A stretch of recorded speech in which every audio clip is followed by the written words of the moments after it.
fusion food concepts, right? You know, Vietnamese, French food and whatnot. And you decided not to do anything like that. You decided to go authentic, which I think you also mentioned that in a you know, in another context, that that's kind of risky, right? Because then suddenly people have something to compare it to. They compare it to what they know from home, or what they know that their, you know, their parents made, or what they, you know, got, you know, where they lived in Vietnam at some point. Or so, I mean, obviously you did have a lot of customers, so you were pretty successful. But did you also get a lot of negative feedback from the Vietnamese community? Were there a lot of people coming to you and saying, listen, you're not living up to the standards that we want, or could you make something else? What was sort of the ratio of positive versus negative engagements you had with the Vietnamese community in the beginning and now? Well, you know, when I've had the first shop, it was very well received because it was cheap, it was good, it was humble, you know, like, but you wasn't making any money. So when I opened Vinasun, it was, the demographic is different. I'm serving office workers, right? And there's gonna be, up until now, it's funny because Vietnamese people don't show up to Vinasun very much because there's a perception of food and how it should look, right?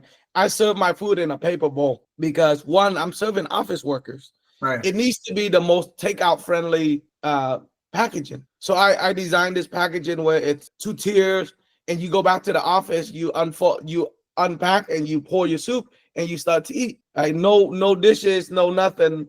And it works really well for office people. Yeah. But you know, we live in this world of lenses, right?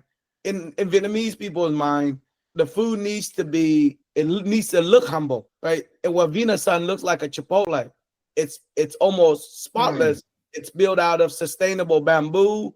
It's the whole place is built out of bamboo because it's compressed bamboo, right?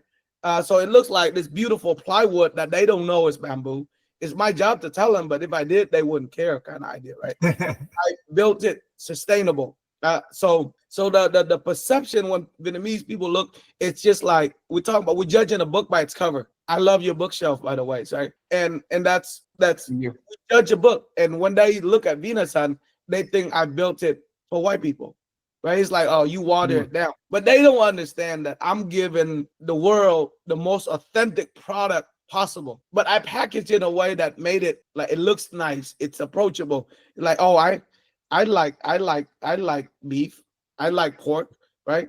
They don't need to understand that this is what Vietnamese food truly is. I don't care if I put it in a ceramic bowl or a paper bowl. The context, the content is in the bowl, right? But people look at the bowl and they're like, well, you crazy? You expect me to eat food out of a paper bowl or pho out of a paper bowl?